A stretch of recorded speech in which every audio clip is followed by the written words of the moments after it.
I am running late this week, so let's get right into it. I have just come off the Trans-Mexican Southern Track, and the thing that caught me most off guard in the entire track happened right at the end. This shouldn't be a surprise to me, but I'm back in the desert. I spent Christmas in this area, but because I've been in the rain non-stop, I just wasn't expecting to pop out over a mountain and into a desert. So here I am. I'm on my way into a little town called Mitla, and I have today and tomorrow, and I'll be in Oaxaca, which is the end of the Trans-Mexico South track.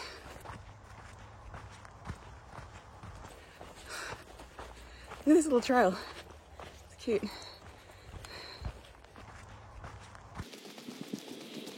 If you're new here, my name is Lucy Barnard. I am making an attempt to be the first woman to walk the length of the earth from the bottom of Argentina to the top of Alaska. Thanks for joining me. Ooh, it's really late. I just ran up to a farmhouse to ask them if I can make my camp here. And they're like, of course, we're about to leave. We'll be back early in the morning. I was like, oh, I'm probably going to leave at about 4 because I've got to go across along a busy road tomorrow. So to avoid the traffic, I'm going to start early. I'm just in a good spot. Hopefully there's no cactus here. I'm doing a quick highway run this morning to save myself an hour walking in the heat. I've strapped my light onto me. There's not much traffic yet. It's 5 in the morning and I should be off by 6:30 if we keep up a good speed. See you guys.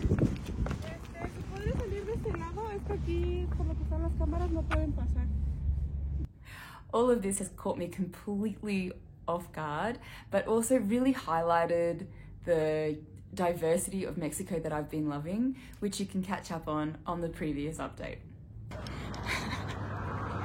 I just saw a group of people on the other side of the road waving at me and they called my name out and I'm like, I don't know that I recognize these people. Anyway, it turns out they've been following my journey and they're Mexican. So I don't know if they've been following me since I arrived or if they just, I should have asked. Anyway, that was really exciting. They had a nice big cold bucket of water for Wombat and when he was finished with it, I poured it over the top of him so that he can't complain about being hot.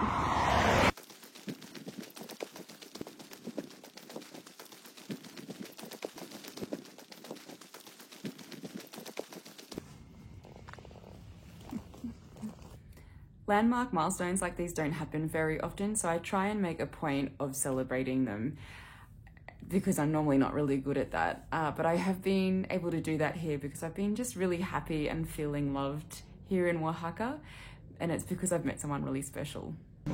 I am really excited because I'm on my way to meet a follower who's been following since pretty much the beginning of my journey. And actually it's the third time this week I've run into somebody who's actually actively come out to look for me. Wombat's in pursuit. He, of course, has to come. He's part of the team. Hi! Yay! Like, look!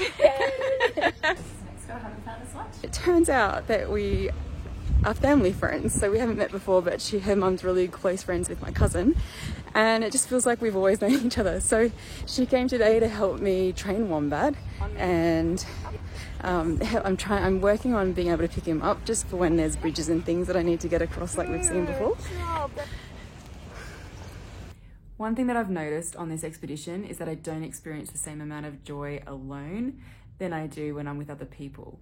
And that is something that I really struggled with in the first 2 years of this expedition. Managing safety and loneliness are probably the key factors, but spending time with Ellie, having a family connection together, and just doing normal, regular things is definitely making me a better human. With all this good stuff happening, I've also been more sensitive to sorrow. It's been the first time in a long time that I've been able to spend time with travelers and then having to say goodbye. And that for me has always been really hard, especially with this sense of loneliness always in the background. And so saying goodbye has been properly heartbreaking. So I'm a week late because Wombat has sore, not paws, but his nails are a little bit short, so I let them grow back for a little bit. but we love having breaks, and I got to spend the time with all these people at a big caravan park. I haven't spent time with tourists for ages, and I met some people that felt like family, so when we left it was really sad, and their daughter wrote to me and even told me that she wished me well and sorry to hear that we had a sad departure. Meanwhile, after all of the challenges that I've been having recently, I've been really ready to have a rest, just to refresh my gear, eat some proper food, particularly because I'm often conscious about my nutrition and the food that I'm not able to eat with the variety of food that I'm accessing when I'm on that trail. Something that I've never heard of until this hike is trail magic.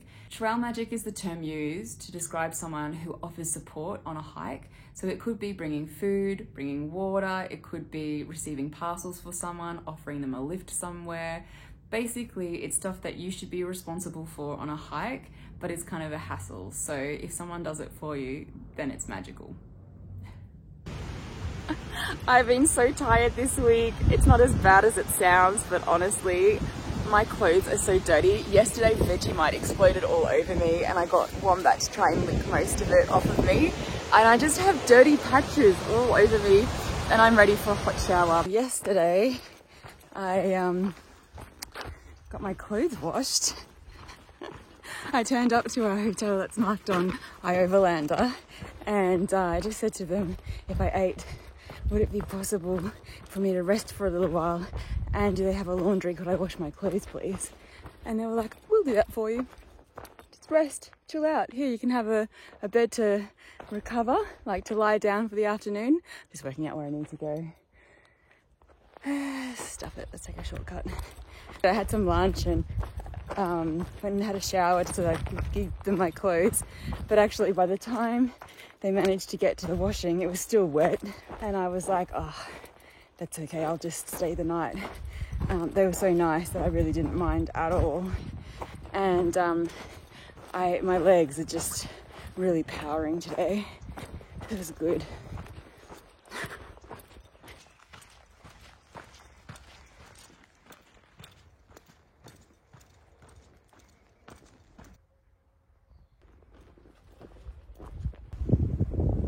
Ready, set, go!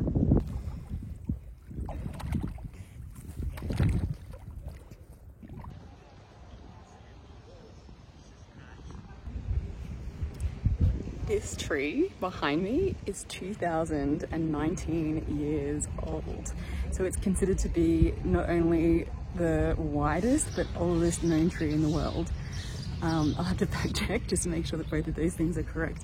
I really want to come back in the morning when the light's beautiful and have a look at it then.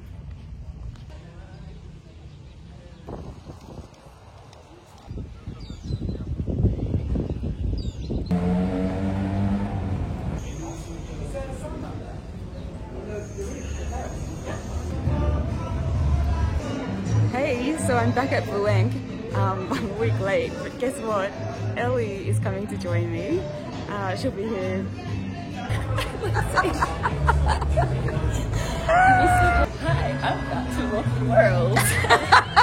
This is my path that I oh, this is good. Huh? It's like lighter than my just walk around the city hack. Can I come? Can I come? Finally, I'm at the end of this trail and am going to be starting tomorrow the Northern Trail of Mexico.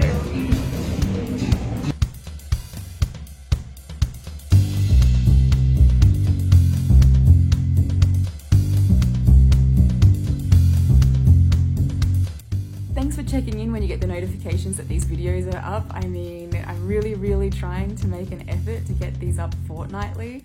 Next fortnight, I should have a guest appearance. I've got a friend coming to walk with me and she's very eager to help me keep maintaining these stories, so keep an eye out for that. Also, my friend Mike from Outback Mike, he is close to publishing that video where we hiked up the volcano in Guatemala and it's looking really good, so I'll let you know when that comes up, but you could also just jump over and get notifications from his channel as well for when that goes up. I'm really looking forward to it. Finally, if you are keen to support me just a little bit more, there are memberships on my Patreon page or here directly through YouTube. They don't cost very much, but they are keeping me out here. So thank you to everybody who has been supporting. And if you are looking for a bit of behind the scene content, then there's one specifically in Patreon that will give you access to Instagram close friends stories. So check that out, and until next time, I'll see you out there.